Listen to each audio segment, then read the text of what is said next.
да поговорим малко за самата церемония днес. Направихте нещо, което аз лично до сега не съм присъствала. Гражданския ритуал беше точно на поляната пред Роженския манастир. По принцип, отдавна, може би, когато съм бил на около 25 години, съм си казал, че един ден, когато трябва да имам семейство, там ще бъде съдбоносния момент.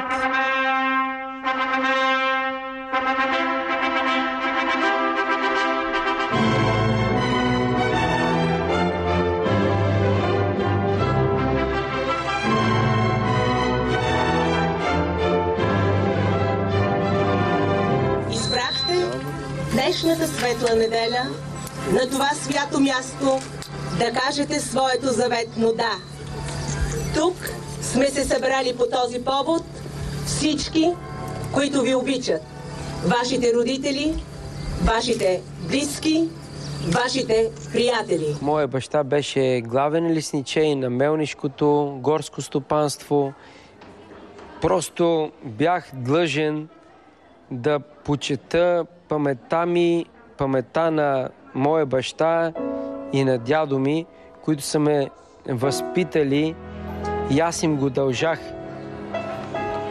Които, за съжаление, днес не бяха... И си мисля, дано да са чули това, което се случи днес. Това ти е най-голямото желание. Съжалявам, че толкова късно стана, но аз изпълних дълга си към тях.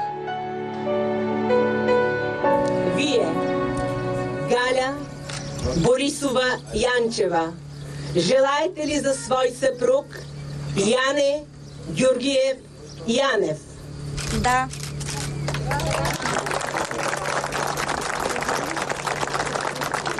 Вие, Яне Георгиев Янев, желаете ли за своя съпруга Галя Борисова Янчева? Да.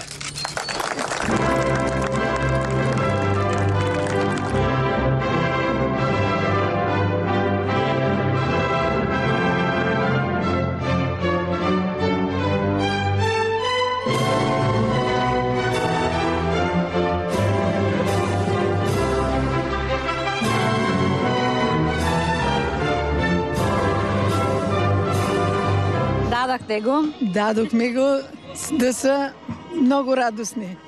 И какво друго? Най-хубавите неща от живота да бъдат на тех им пожелавам. С удоволствие ли го дадахте? С удоволствие. Ето и майката на Галя е отзад. Нека и нея да я питаме, вие как се почувствахте току-що? Те се подписаха пред закона. Чак ми се плачеше от радост. Че се ожениха. Да. А това е нейния баща, нали така? Да. А вие как така дадахте дъщеря си? Имаше ли някакво притеснение, вълнение? И вълнение, още сега настръхвам.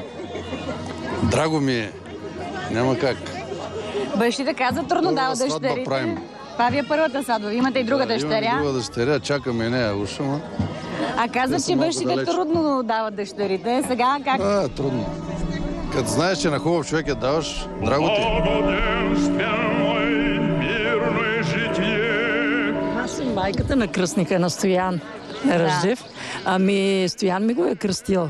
Да. Той беше 8 годинки, кога го кръсти.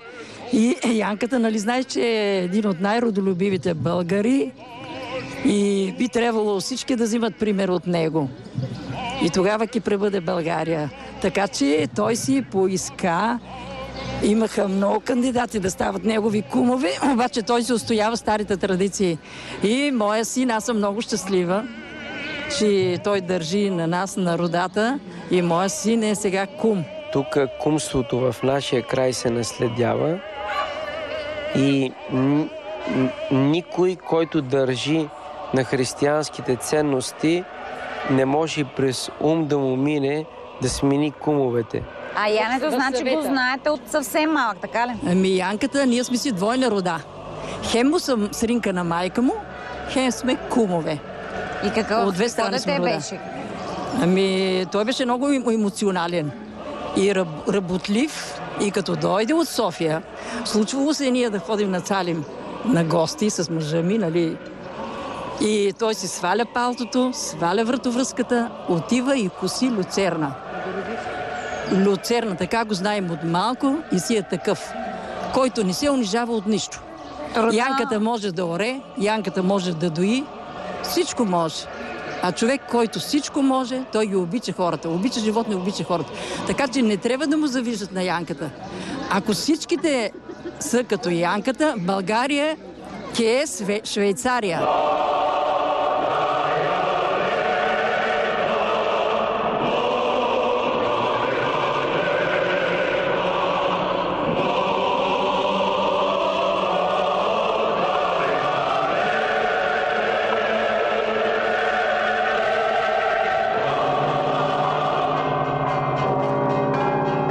Уважаеми зрители, намираме се в църквата в град Сандански. Тук ще се извърши църковния ритуал на сватбата на Яне Янев и вече неговата законна съпруга Галя. Както виждате, църквата е пълна. Ето ги короните, които след малко попе ще сложи на главите им.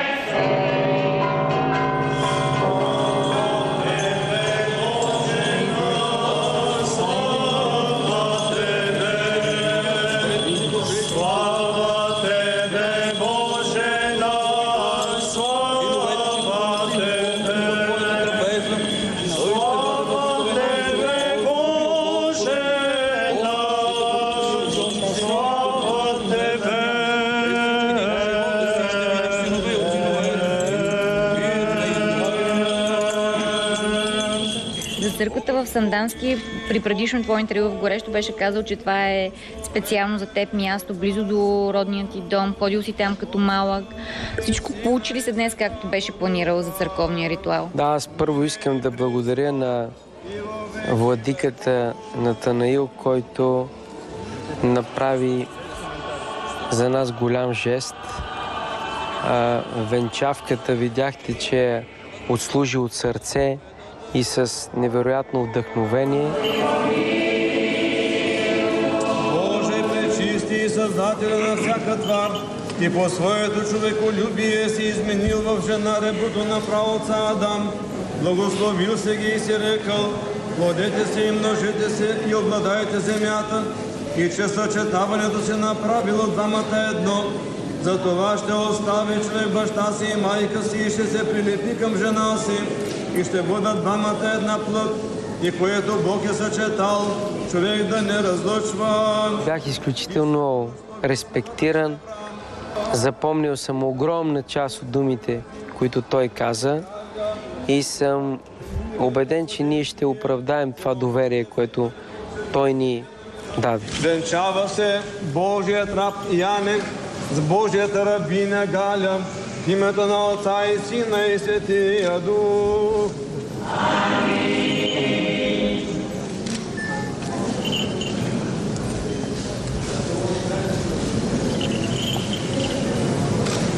Венчава се Божията рабиня Галя с Божият раб Яне, в името на Отца и Сина и Светия Дух.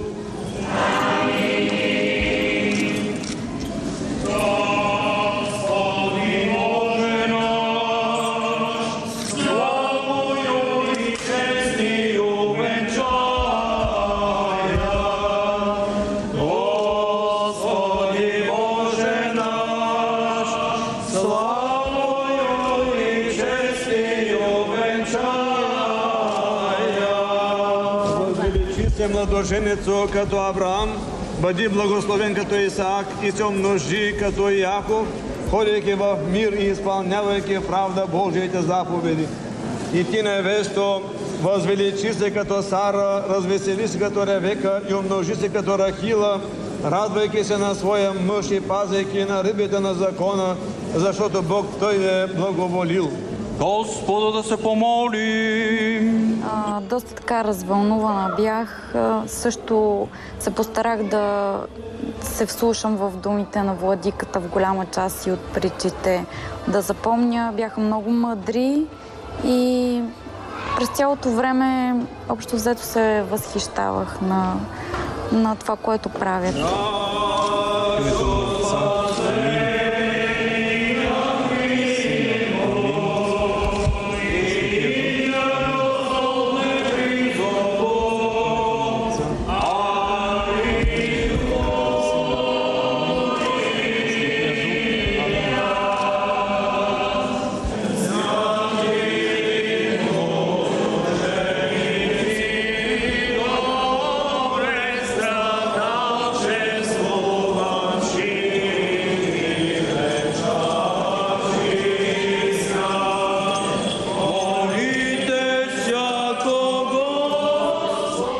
нямаше ли някакви такива мисли в главата ти, типично по женски? Ох, обувките, не мога повече на тия токчета, не издържам. Ох, горещо ми е. Ох, роклята нещо не ми е добре. Не, аз бях наясно, че всъщност ще бъде доста дълга церемонията и бях се въоръжила да изчакаме всички обичаи да преминат. Всичко няма. С високи токчета. Не съм си мислила тогава дали ме стягат обувките, дали ми е тясна роклята или нещо друго. Син и Свети Дух се света единосъщна и животоначална Троица, едно Божество и Царство да ви благослови и да ви даде дълъг живот, да обрича да напредък в живот и вяра, да ви изпълни с всички блага на земята, да ви удостои да получите обещаните блага по молитвите на Света Богородица и всички светии.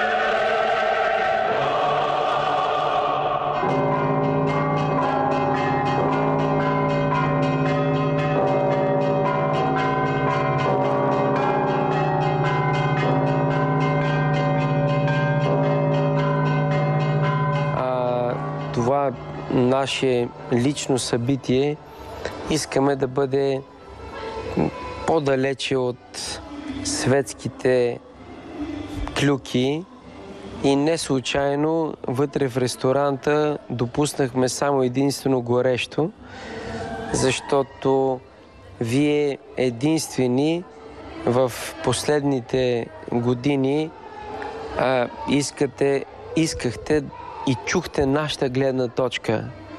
Ние сме ви благодарни за това и аз смятам, че едно предаване като вашето е много по-обективно и далеч по-реално от други, които имат претенции да бъдат уникални, водещи, определящи.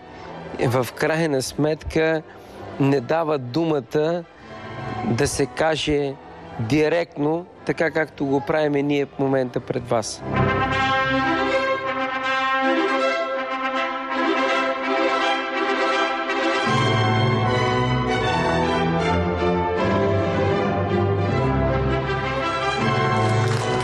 Мило семейство, до днес вие бяхте две половинки, откъснати един от друг. От днес нататък вие вече сте едно ново, цяло българско семейство. Честито! Мамо, Лида, идва и тук, че да чакаме. Ама аз искам да им дадеш сол. Ами да, само мед. Добре.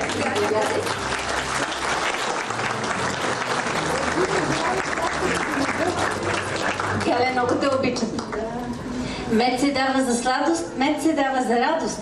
Мед дава мама първа хапка за живот, нали така? Високо!